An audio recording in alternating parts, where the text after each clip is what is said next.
Finally, I get to pull back the curtains and take a peek into a show that I've had so many questions about how they operate for so many years. Howdy, I'm Jeff Goldsmith, and this is the Q&A. My agenda is simple. Each week, I plan to bring you in-depth insight into the creative process of storytelling. And folks, we're doing the Daily Show today. It's Emmy season. I love the Daily Show, and they are, of course, eligible. And I am very pleased to have with me today executive producer, writer, and showrunner Jen Flanz, supervising producer and writer Zhubin, and correspondent Roy Wood Jr. And they were a great panel because they really gave insight into how the Daily Show works on a daily basis, which if you think about it, if you think about how much ground they have to cover, how they have to adapt to whatever is going on in our 24-hour-a-day endless news cycle. This is not an easy show to run or write for or work for, so kudos to them on getting it all done. I've been a fan forever, and this was a great chat because Jen and Zhubin and Roy were all very forthcoming about their creative process, so I know you'll dig this episode. And speaking of things to dig, Backstory Magazine turns 10. That's right, we survived a decade, and we couldn't have done it without your help. And the other good news is that we just released a new issue. Yes, issue 47, our summer issue, is live. And there is so much great stuff in it. I hope you check out the table contents to see it all, but we have Emmy Awards contenders ranging from Stranger Things, Better Call Saul, Station 11, Barry, Hacks, and What We Do in the Shadows, to summer movies, to new scripts for you to read, to an interview with director John Carpenter on the 40th anniversary of The Thing. Man, there are so many great things in this issue, and I hope you check it out. If you have never read us before, you can, of course, test drive us over at backstory.net and read the free issue, or you could use the iPad app Backstory, where you could read the free issue there as well. And if you like what you see, and I hope you do, you could consider becoming a subscriber. And to sweeten the deal, I want to give you discount coupon code SAVE5. That will save you $5 off a 1-year subscription. The code will work at backstory.net, and you enter it there in your checkout cart, but it'll give you access to both backstory.net and the iPad app as well. So, you know, it's 2 for 1. You get access to both easily. But look, it would really mean a lot to me to have my podcast listeners in iTunes and Spotify, and my YouTube watchers of the Backstory Magazine YouTube channel, which is all these Zoomcasts go of these interviews. So you could see us do the interviews. You don't have to just hear us, but it would really mean a lot to me to have you subscribe to my passion project. So thanks for considering. But now, without any further ado, let's jump right into our Daily Show interview with executive producer, writer, and showrunner Jen Flanz, along with supervising producer and writer Zhubin and correspondent Roy Wood Jr. I want to give everybody a baseline of just from whence dost thou hail? Who are you? Why are you doing this? So, Jen, we're gonna start with you. Did you always know that you wanted to be a writer? What led you down this path? Oh my God. No. I would say I did not know that. I really have taken a really windy path to where I am right now, but in the best way. I feel like I've learned how to make all the pieces of the show, and then ended up where I am. Do you mean when I was like a child? Yeah. I wanted to be like a ballerina, and then I wanted to be a lawyer, and then I wanted to be, my dream job was a motivational dancer, which long story. But no, I've been working in TV at the Daily Show for over 20 years. And once I got there, I just kind of bounced around from different departments, learned a lot of different skill sets. And in the stuff I do now, writing, producing, show running is, I'm lucky. I got to do everything and kind of work with all the amazing people on the staff, cast, crew, and have my fingers and hands in a little bit of everything. What was your first job on the show when you came? Oh, my first job on this show was I was a production assistant when Craig Kilborn was the host of the Daily Show. Wow. Okay. So I go back. Yeah. You're to the very start. Wow. Yeah, I go to the very start. I wasn't there day one, but I go back to the first host for sure. That's amazing. And you stuck with it this whole time, which is crazy. Yeah, I quit for like 5 months. I went to Nickelodeon. It's a long story. I don't know if you really. What? Wait, what made you quit? What was your quitting day? What was your take this job and shove it? It was the end of December 2001. And I had really wanted to, I always thought maybe I wanted to work in children's television. So I got a job in Nickelodeon. I was so excited. I went there for 5 months. I realized when I got there that I have to work in a live to tape setting and not in animation and stuff, because that my attention levels really are best suited for what we do at The Daily Show, which is like get a show out every day. It was like in college, I would cram for a test and then forget it all. And that is what The Daily Show is. Like every single day I'm cramming, I get it done. And then, so 5 months into the Nickelodeon gig, John Stewart had called and asked me if I wanted to come back to the show. And I was like, yep, I do want to come back to the show actually, because I'm much better at that than this. It's the pacing of children's television as opposed to, a late night show, especially now when we put out so much content. It's like even more, all over the place. Politicians are the best children to work with. So you realize they are that. the finest children to work with. Very fine people. You got tired of being slimed all the time too, right, Jen? That doesn't just happen on TV. It's very hard to get out of your hair. You'd be surprised. Yeah, everybody all the time gets slimed in Nickelodeon. Slimed all the time. That's what I thought it was going to be. And then when it wasn't that, I was like, I'll go back to the Daily Show. You wanted to get slimed. I wanted to get slimed. Who didn't want to get slimed? Didn't everyone? Come on.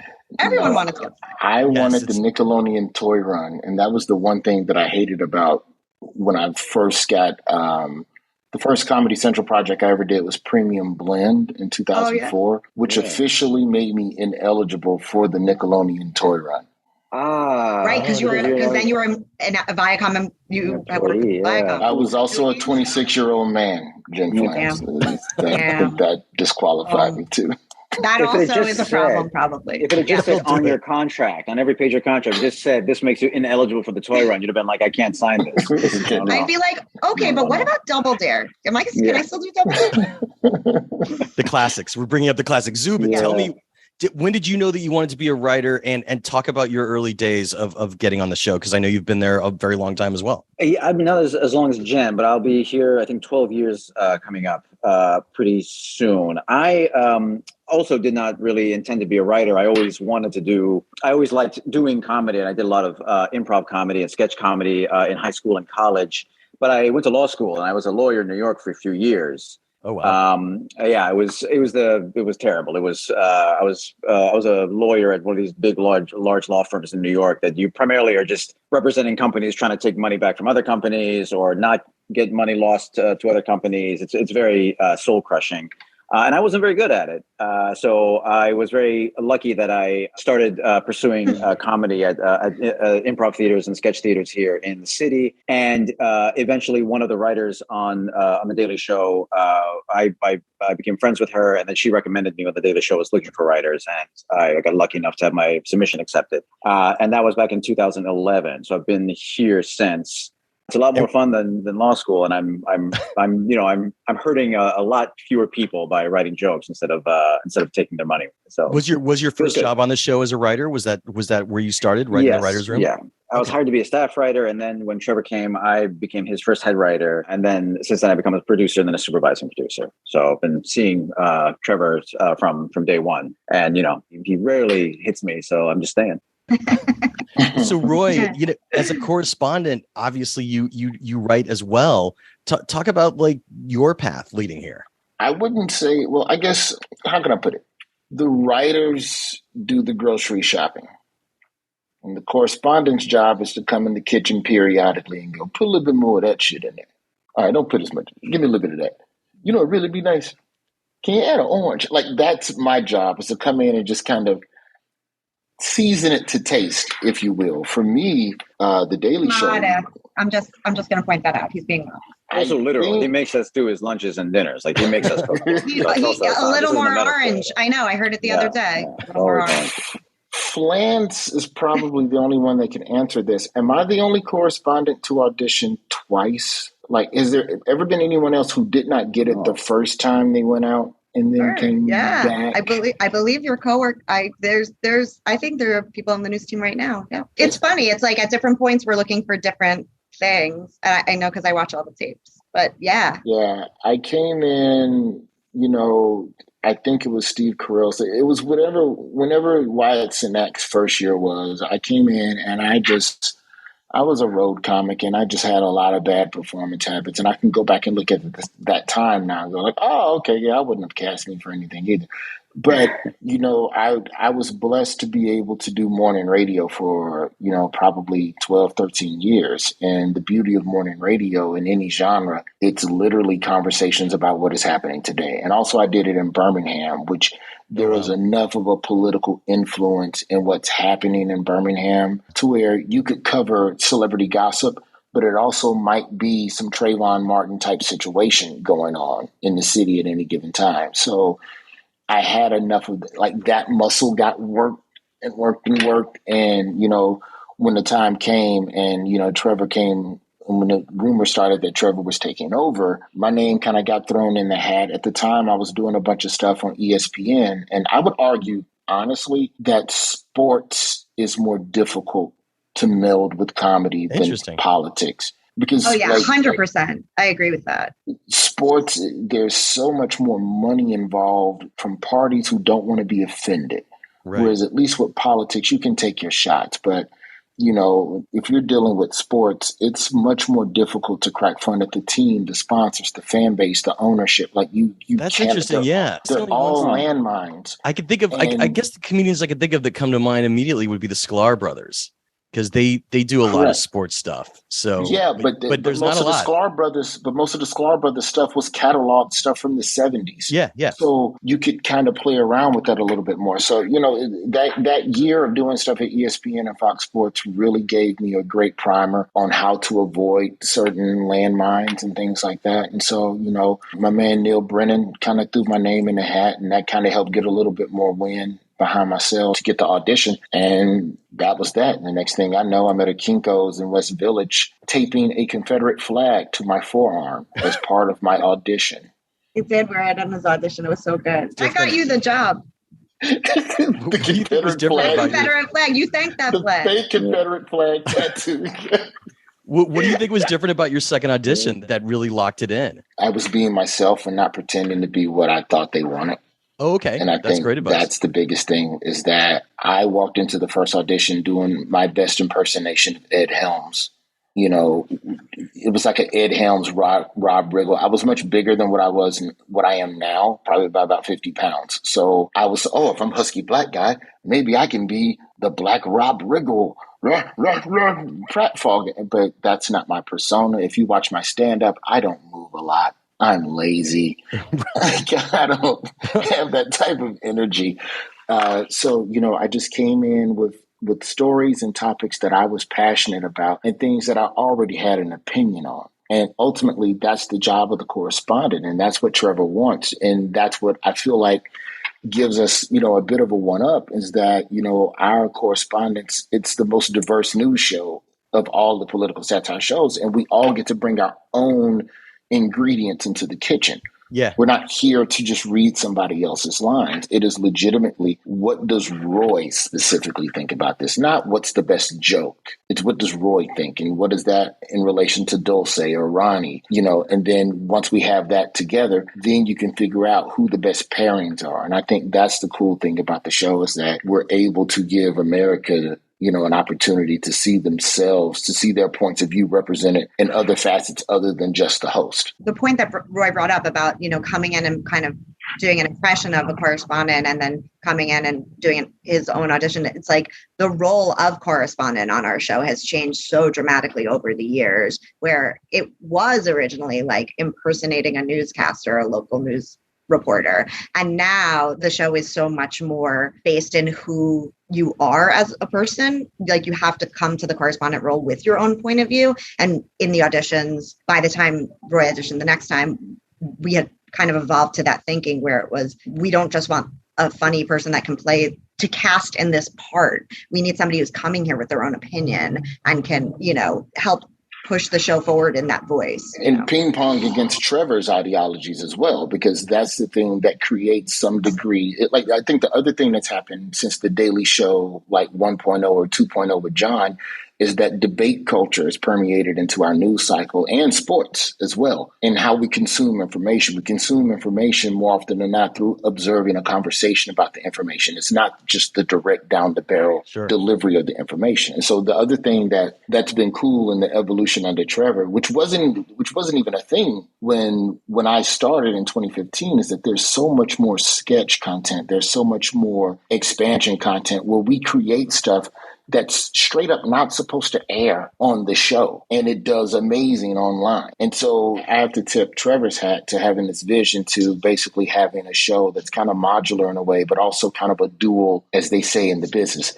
a 2-screen experience. Well, yeah, I mean, that grew out of what Jon Stewart was doing too, because at a certain point they realized that even their interviews with some of these great people were not going to fit in the quadrant of the show. So they had the after experience to see the expanded interview online. That was kind of their first gravitation that I remember to online. But yeah, absolutely under Trevor, it's great the way that the online is expanded. I would say, like with John, he would talk to the guests for a long time and it would be like, oh my God, we can't fit this in our 21 minute and 30-second show that we have. So we'd put the extended versions online. But when Trevor came in as host, he was of Twitter, of social media. Right. And it was the first time we had a host that was like, this is really important, and to build out the show that way. I always tell him it's made a lot more work for all of us, but we are all over the place now, like we have our expansion team. We're on every platform. We're on TikTok, we're on YouTube, we're on Facebook, we're on Instagram, we're on Twitter. We have our podcasts, we have our live activation spaces. And the cool thing about it is now we get to just work on like when any topic comes up, we get to imagine like, where does this joke or topic or sketch, unscripted interview man on the street, where does it fit? And then if we just thought it was going to be a really funny TikTok video with Desi and it's like blowing up and it's really funny, we're like, oh wait, we'll put that on the show tomorrow night. And seeing where things play best has been a really fun experience. Or, we have this activation space that we just put up we had originally done it in New York and we just did it in Los Angeles, the Heroes of the Freedom Surrection. And we did these monuments to the heroes of January 6th. And the way they're written up is so, there's so many great jokes layered in there and whatever, but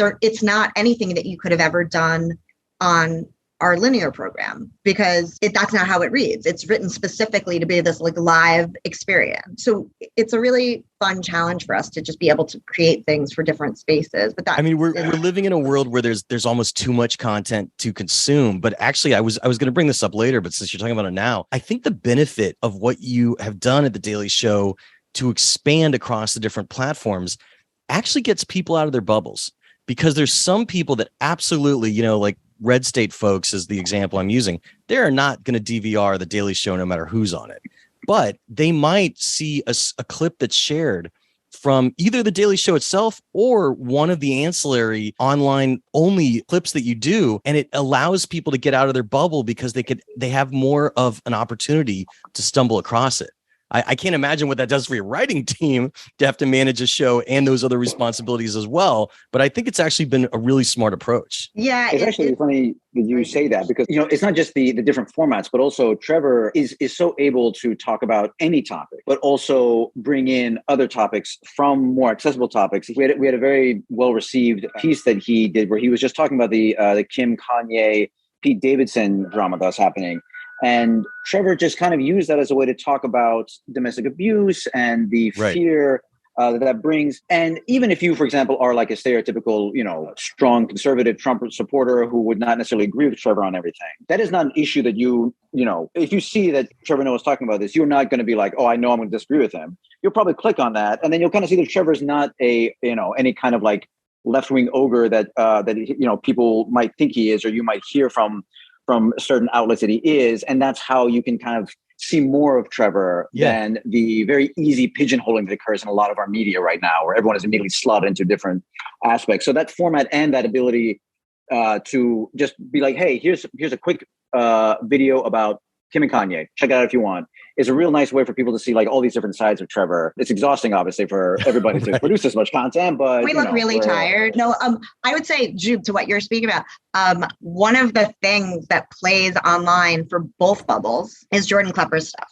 And the great thing about the Klepper stuff is that it gets passed around in, the very left crowds and also super right wing, because they are either think it's amazing, hilarious, they're angry at him, whatever, but it gets so much play in social spaces because it's easily shareable and people aren't sure who is he going after in this, or, oh, cool, we're on camera. It's like, it's great. And like this year, we actually did a special where Jordan went to Hungary and highlighted what's going on over there and kind of likened it to our country and the fascism. He was in Hungarian MAGA crowds, essentially. Yeah. And it was really, those pieces really play well online because they get into all the bubbles. Probably the most discussed correspondent on Reddit. On Reddit. It was amazing. I just like kind of like a fun looking, like a doofy white guy. Just really brings out the trust in everybody. And I was like, oh, I can tell him all my points of view. He's trustworthy. He's Midwestern. So I want to dip into the logistics in a second, but just as a longtime fan, a lightning quick question just for Jen and Zhubin, your most surreal day in the Jon Stewart days, your craziest day that you remember from that era before we dive right into what's happening now. Oh, wow. I just told you I don't remember anything. I forget after we do the show every night.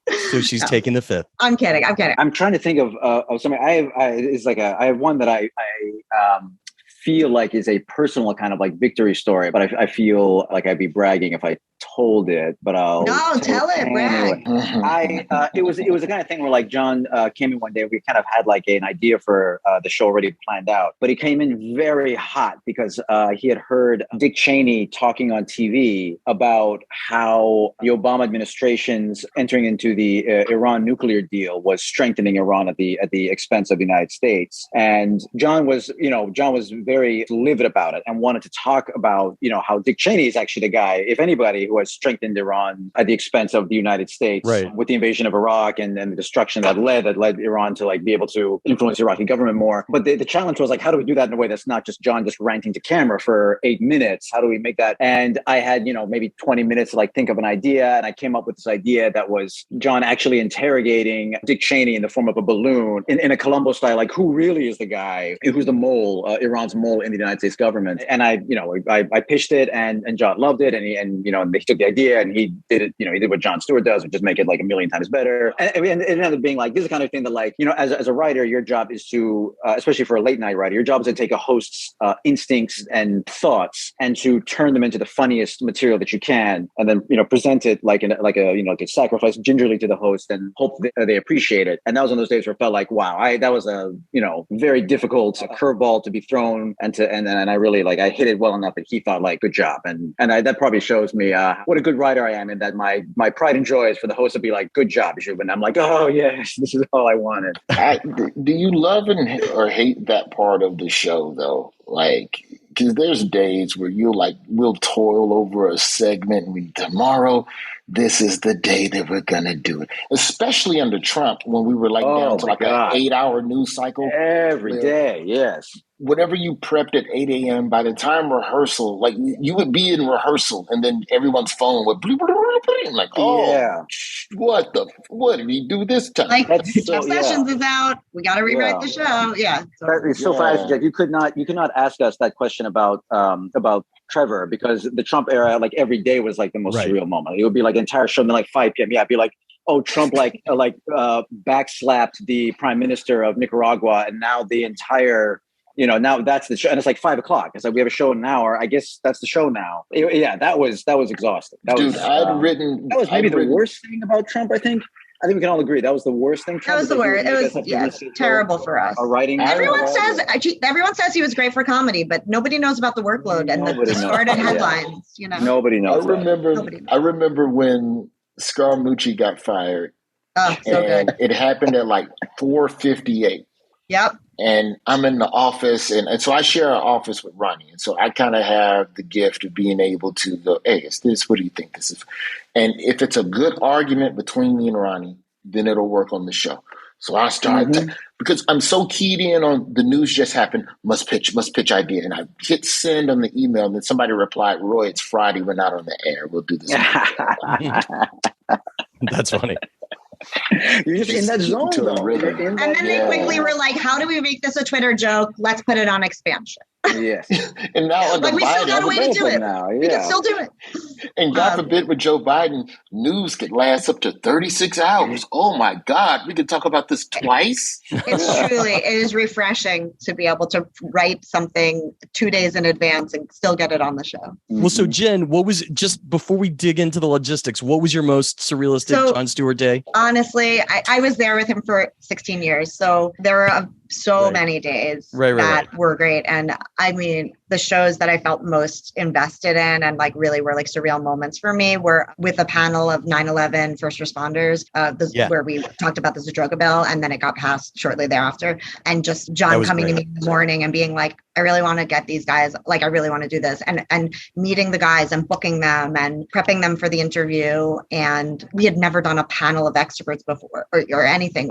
I think we had I made this joke to him recently. I'm like, I think we had the interns go to Staples and buy a folding table because we needed to get that many people on the set. Like we didn't like have space, like we weren't set up for it. So just like getting something together that we'd never done and then it being like so impactful. And it certainly like wasn't our funniest show, obviously, but it was so meaningful. And no, it was very important. It was great. And seeing him with those guys and that was like the jumping off point for him to do a lot of really great work in his life and, career after the Daily Show. And then the second most surreal, I think, was like the day he told me he was going to leave. And then from there on planning his last show, which was like, like Zhubin said, you just want somebody to say you did a good job. And like, you want Jon Stewart to say you did a great job on his last show of the Daily Show. So it was a lot of anxiety. We were getting all the old correspondents back, people I'd worked with for many years. Bruce Springsteen, I mean, like the boss is playing out our moment of Zen. It was a very surreal night. That was surreal. Okay. Digging into where we are now. I'm so glad this is a podcast because I don't think people have always written about a day in the Daily Show because it is so hard to chronicle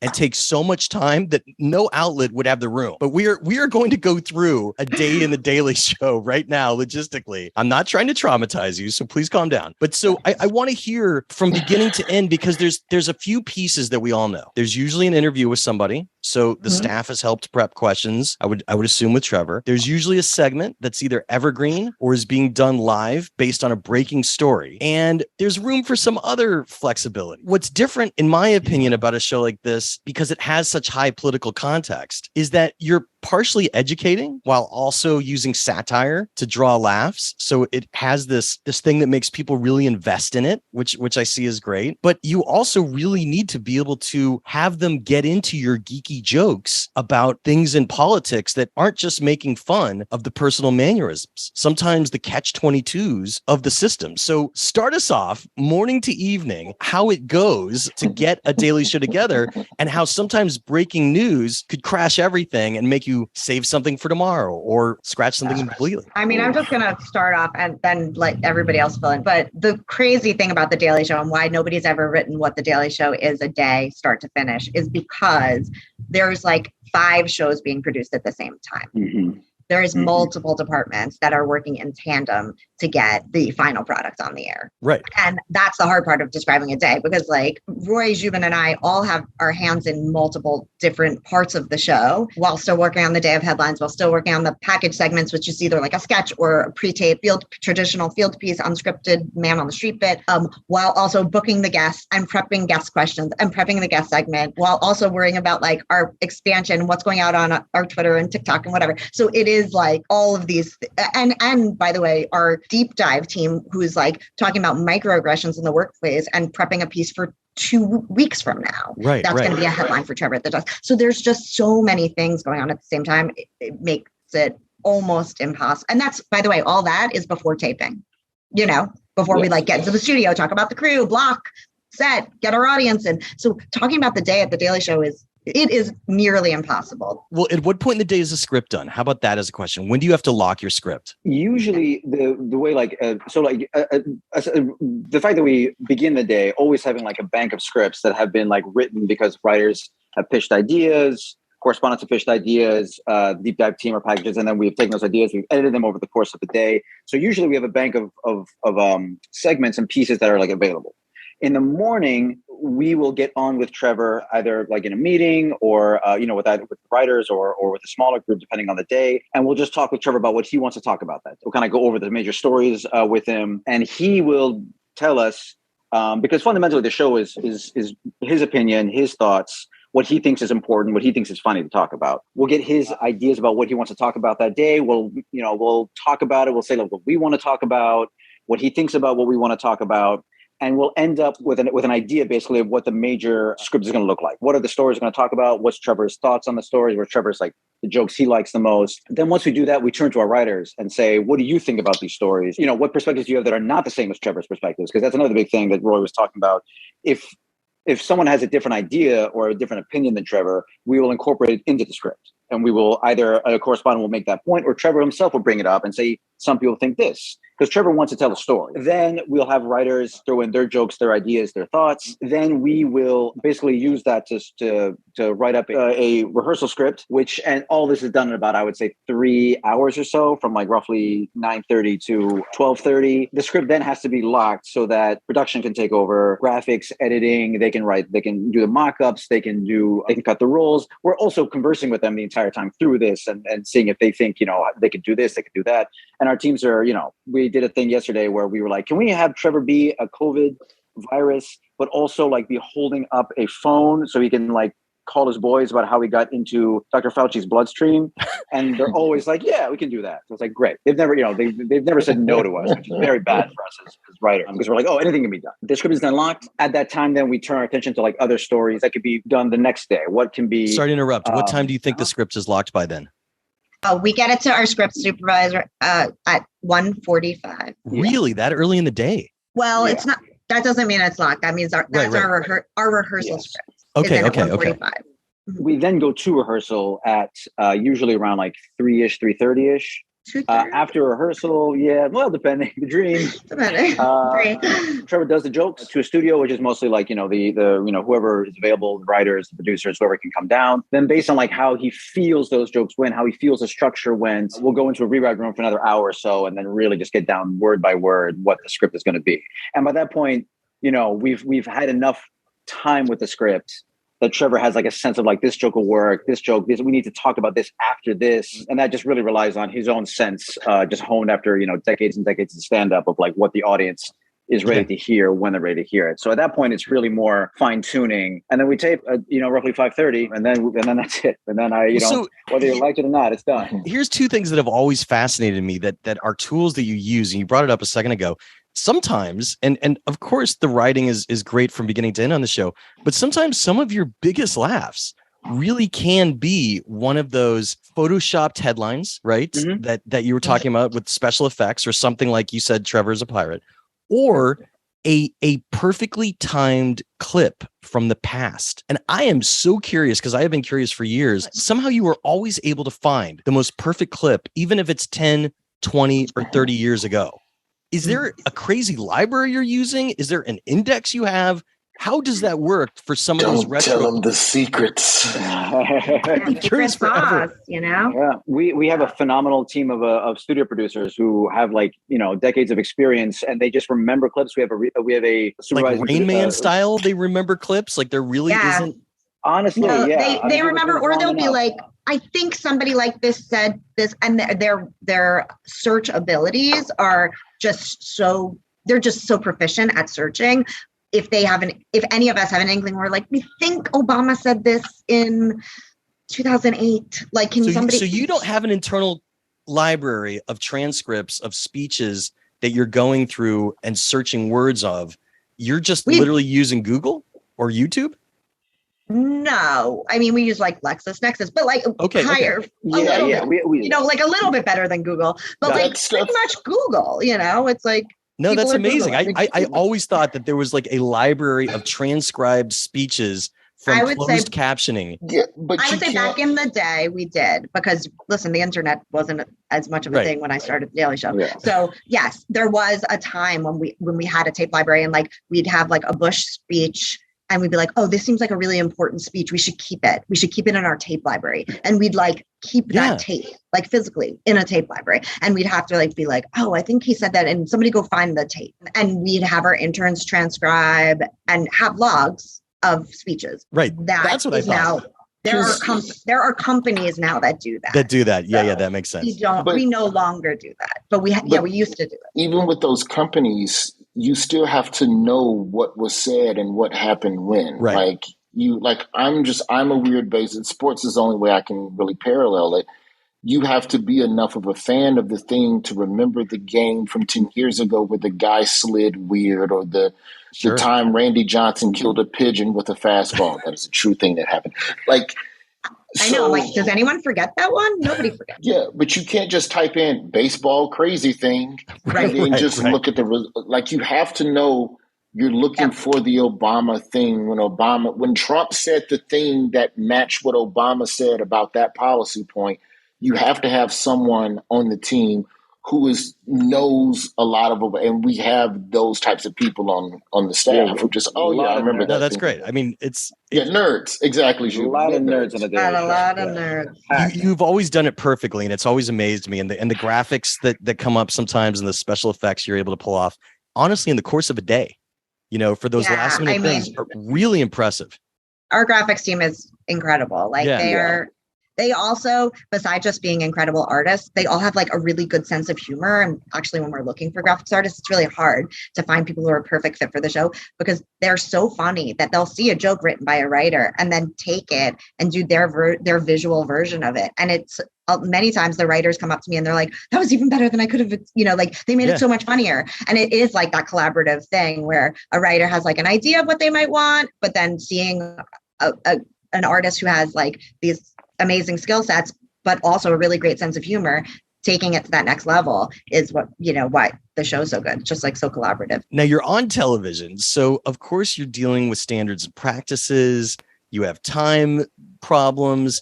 I'm curious if you want to tell us about some of the stories that got away, or are there not a lot that never made it to the air because you have so many different outlets, or you could just use them as evergreens and save them for later? Or are there stories that you still remember that were either too much for TV or just... There's not really anything that's too much for TV, and we are not really reined in by standard practices. I will tell you, music rights is like an inside joke at the show. Like, anytime anyone's like, we could do something where we sing a parody of it, I'm like, stop.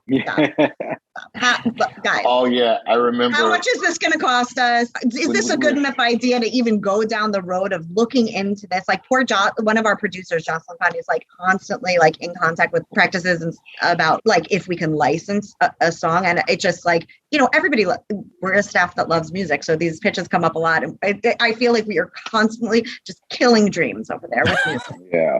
Killing it.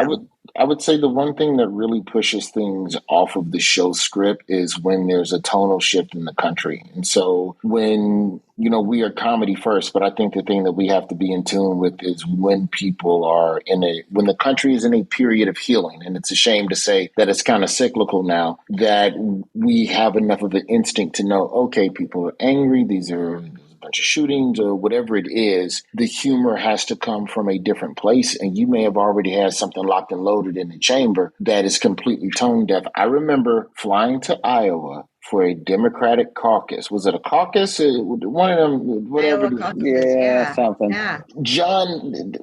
I think John Edwards still thought he had a chance. It was early. And as soon as we landed, the terror attacks in France happened. And the piece that we were shooting that weekend was for Monday. And it is Friday night, and you have a debate to cover. And we can just shoot it, but we already know this is not going to. We ended up using a piece of the B-roll in a segment that went on air like a year later. Interesting.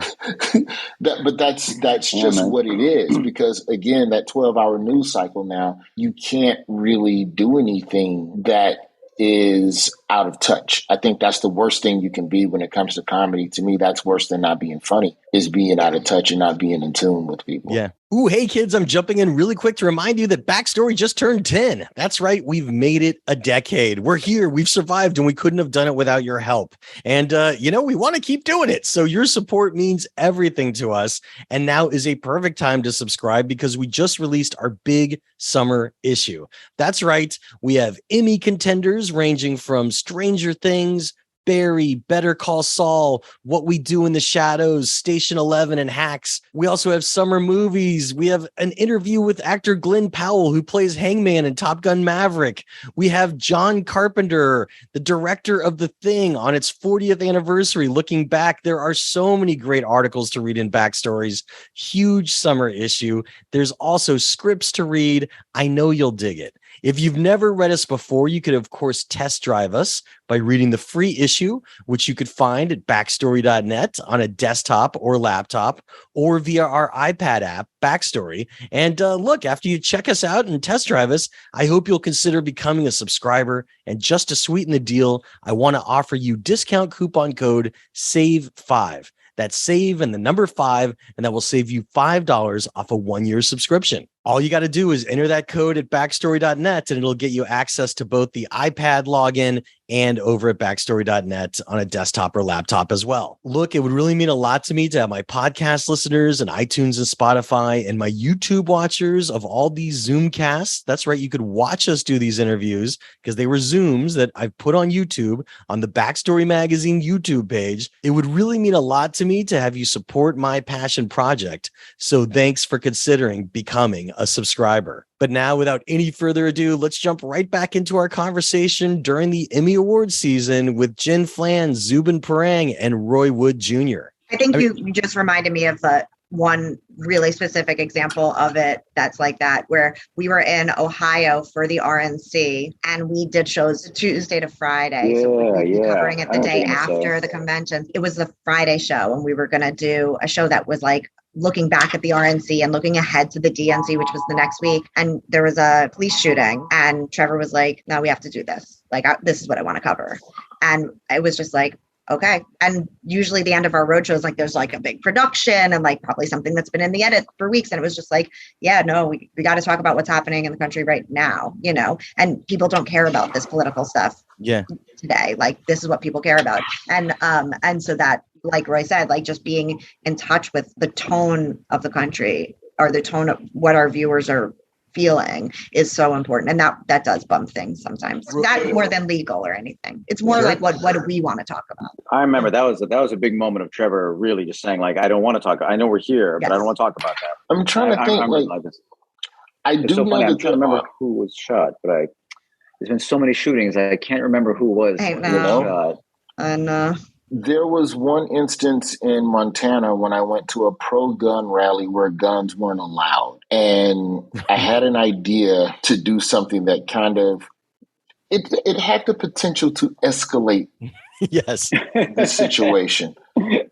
But where there is escalation, there is comedy. And it's a Saturday. And basically, and I ended up doing it, made it into the piece, but I ended up rushing the stage. It was a pro-gun rally. And then they just had an open mic portion. They said, does any of you want to come up here and talk about your love for, and I'd never been to any protest or rally or anything where there's just an open mic portion. So we're on the phone with legal. We're on the phone with like disturbing people Saturday afternoon dog walks and going, hey, is it okay if I rush the stage? Who will get sued if I do this? No one?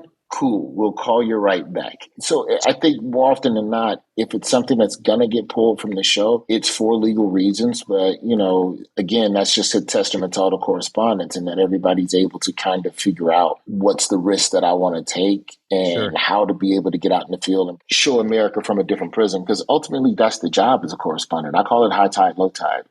Every so often on this job, you have to earn your paycheck. Well, Roy, I was gonna talk about that with you, and I'm glad you brought it up because it was on my list. I mean, you have been in some dangerous situations in MAGA country, and aside from being a comedian, writer, I think people management skills is something very important that I've seen you very swiftly gravitate across some situations that could have been a little crazier. What have you learned on the job in that respect? Because you do it expertly. It's not me versus you. It's us versus them. If you take that approach in the field, then more often than not, you come home. It's not, I'm not going to compare myself to some sort of Vice News journalist or the CBS News correspondents that are embedded in places where real death is happening and where journalists are legitimately, risking their life. Sure. But we are in a state, at least in America, of a heightened level of hatred towards media. And the line there used to be a more finer line between Daily Show and media. We were understood to be the kooky, crazy thing over there. And then somewhere in 2016, somewhere around the RNC, I think is where things started to turn in 2016 in Cleveland, because that was the first time I noticed people following us to see what the media is doing. What are you up to? And I'm like, I'm the Daily Show. No, you're not. You're the media.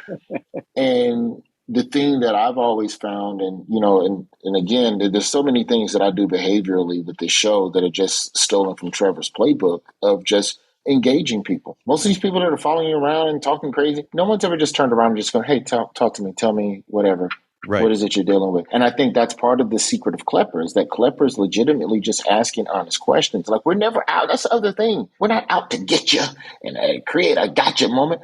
Just tell me why you feel the way you feel. And that's great whatever advice. comes out, some of it might be funny, some of it might be informative. But Montana was probably, I will say that Montana was not the most in danger I've ever felt. But in retrospect, it was the time I was in the most danger. What was the most danger you've ever felt then? The most danger I've ever felt, I would say, was some of the Trump stuff in 2020, and Sure. Granted, by then, Jordan Klepper, our blessed savior, came in as a white man and was like, you know what, you guys, I'll take these Trump stories off.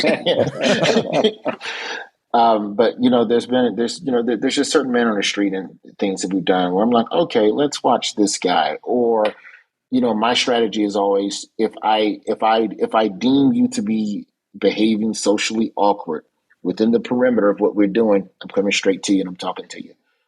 And because in my head, I'm going to diffuse you with conversation and something like that, or let you get off your chest what you have to say to me. Right. Or if you're going to beat my ass, whatever you're going to do to me, you're going to do it from point blank so I have a chance. So that's my base ideology. I'm over here to be your friend, but I might have to beat your ass. So let me go over here and just have a chat with this person. And 7 times out of 10, those people end up coming on camera with me. So it's usually it's because they want to be heard. They want to be heard. That's so it makes sense. Yeah, exactly. Montana was weird because everything went smooth, and then 2 weeks later, a guy mailed me a Bible, and he had highlighted all the verses about wrath and vengeance and ass whooping. And then in the back page of the Bible, he wrote, "I forgive you for what you did to me." And I don't know to this day who this gentleman was. It was me. So I'm glad that you received it. Appreciate the Bible. I spent so much time highlighting that Bible that day. What was one of the, you can't all agree with each other perpetually. What's something that would go down in the writer's room where there was a disagreement? And I don't mean hatred. I just mean, it's either a disagreement on a comedic approach, and you had a rift and you had to kind of solve the problem internally before you could externally make something work. I have one, and it wasn't a disagreement about the issue. It was the disagreement about whether or not the issue was relevant enough. The morning that the Oscar nominations came out, I think 2015, or was it 16? The Oscar So Black year, where April Rain, started a hashtag. The morning that the morning meeting Zhubin was talking about, that starts at 9. I'm Dunkin' Donuts at 8:30. I'm on the door at 8:45. I'm in the writers' morning meeting at 9. The nominations come out 8:35. So as you're walking in the door, you're seeing all of these movies that got snubbed, and a lot of the Black employees were going to other Black employees, and it's not racism. It was just, hey man, did you know they're straight out of Compton? Yeah. And did you see that this one? Man, I'm tired of these slavery movies. Aren't you tired of these slavery? And then another Black person will come over and go, y'all talking about slavery movies? Yeah, let's talk about slavery movies. You talk about slavery. And then every other race of person came into the kitchen in the morning where everybody's making coffee and oatmeal. And it's just a conglomeration of people talking about this singular thing that at that point in the zeitgeist had not moved the needle because it just happened. So now you're in the morning meeting going, listen, I know y'all got all this shit that y'all thought y'all was going to do today. and that I know you're tracking, but trust me, let's just do something about the Oscar nominations. It will be, and you're having to make decisions on what's going to happen before you know whether or not it's a relevant thing that people want to talk about. Sure. But that was one of those days where I feel like it's two stories on the show. There's what you need to know. There's what everybody's talking about and what you need to know. And that's generally the fight from a field department perspective, because most of the stories in field, it's just shit you need to know. We don't get to go out like a local news and turn something around in 12 hours. This is while you're talking about all that policy and gas prices, also this is happening. Mm-hmm. And so I just remember that morning until Trevor got there being a very divided room on whether or not there was room in the schedule to discuss the Oscar nominations. And it's an entertainment thing. It's not entertainment. It's race in America. Right. And it's a and ultimately you did do it though. Yeah, we got it on and the piece went viral. To the graphics department, but we shot a whole ass movie trailer. I can't remember how we did. Was it like every black movie should have Negro humming under it? And so we just took humming from slavery movies and put it under like more modern. It was a lift. It's something that should have taken 2 days, 3 days to get done. And we did it in probably 5 hours, and it went up and it was the only thing that the next day everybody was talking about. Right. The trailer was absurd. Yeah, correct. That was hilarious. Well, this is never an easy job. And so one of the things that I think would be great for all of you to talk through as we're starting to near the end is your toughest scene of this year, your toughest writing moment. I'm sure it's going to be different for each of you. The one that you kept coming back to, the one you weren't sure if it was going to be ready by the time you were taping, and how you creatively rose to the challenge.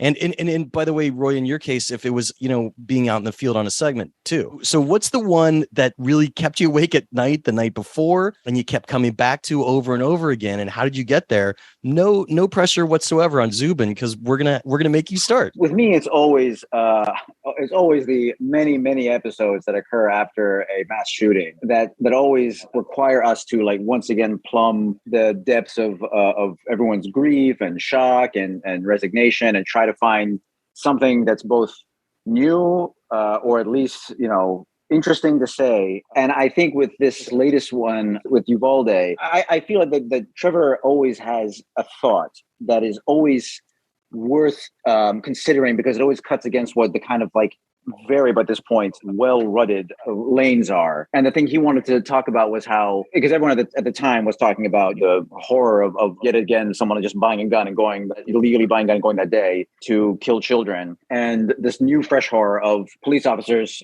just standing outside a door, letting him do that because they don't want to go in. And he had the idea of saying it is a little understandable of the officers to not want to go in. That says something about how dangerous these guns are, that a police officer is afraid of going in there. Doesn't that say something about, and that is a sympathetic view of the police officers at a time when nobody was being sympathetic to them. But it was in the advancement of doesn't this say something about the state of guns in this society? Even people who say Blue Lives Matter, are, when it comes down to, well, maybe we shouldn't allow people to have battlefield weapons then for the blue lives. They're like, no, that blue lives need to be the cannon fodder for this. Go in there and die.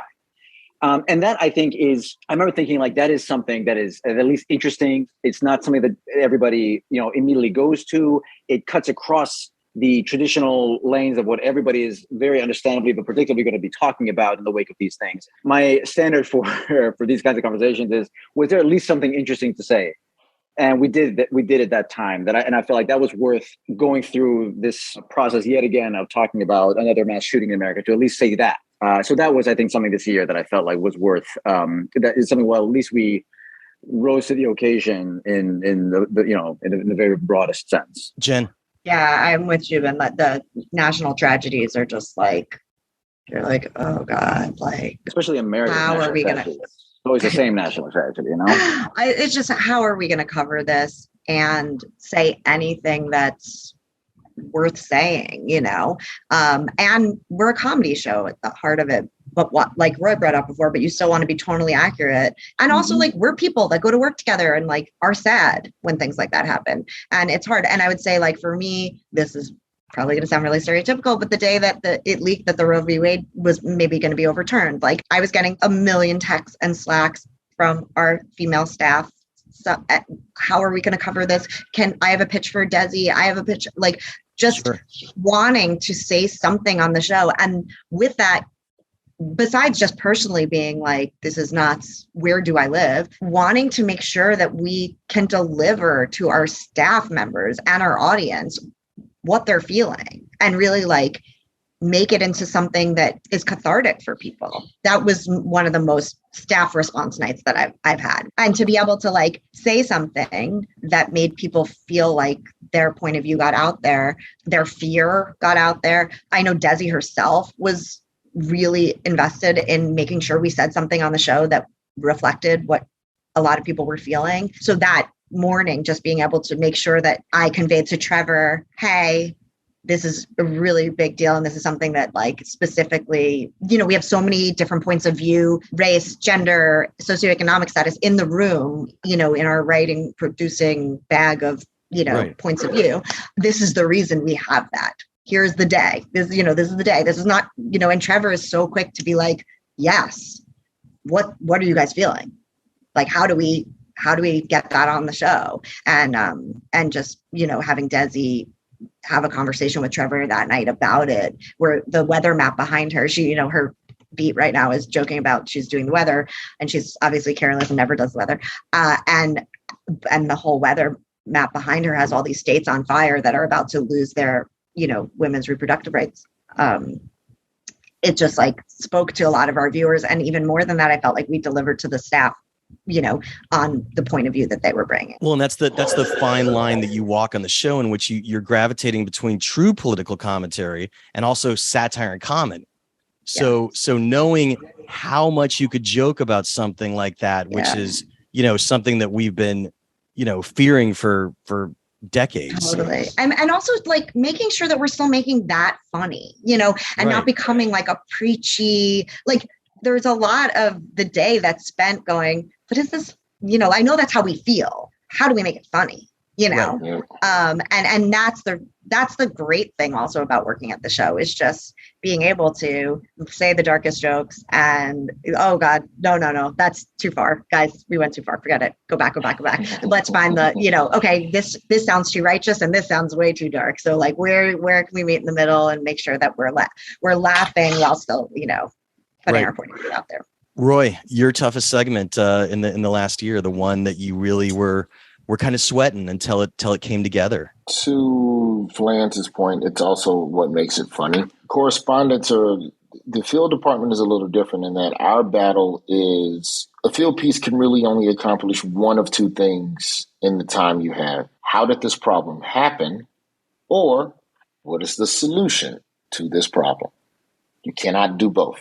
There's just never enough time and there's never enough real estate. So, you know, I went to Idaho and talked to Ammon Bundy, who, you know, he has a lot of his own views that are very fringe Republican, but he also aligns with a lot of views of Black liberals. There's just certain things in his platform. So that was an interesting day in terms of just being around people and not only going and talking to him, but I stayed and went to one of his campaign events where you're around regular voters. And that's the thing that's really in the field department. Like in the building, it's jokes. But when you get out there and you go, oh no, there's a city full of people lined up at 4:00 for a 7:00 event to hear a man say some wild shit. And there's nothing you can do to convince them otherwise that this isn't something that they should be fully considering. And I'm not talking just adults. I'm talking like 12-year-olds and 19-year-olds. And like all of this will aid, the bad people will age out. No, they won't.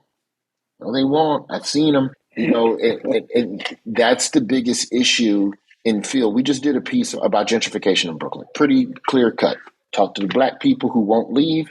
Talk to the Black people who are leaving. Talk to the white people that's moving in. Joke, joke, joke. Those are your three joke quadrants. But in talking with one of the Black people that's leaving, he bought his house in Brooklyn for $28,000. He's being offered $2 million to move, and he's going to take it, and he's going to Florida. And I asked him why, and he said part of it is because his kids don't want to oversee it. They don't even want to take over the property. They don't want to continue owning it. And I just found that to be such an interesting prism to gentrification that's never discussed. It's always white people are coming in. But there's also the next generation of Black children that some of them don't feel the same affinity for the property and want no parts of it.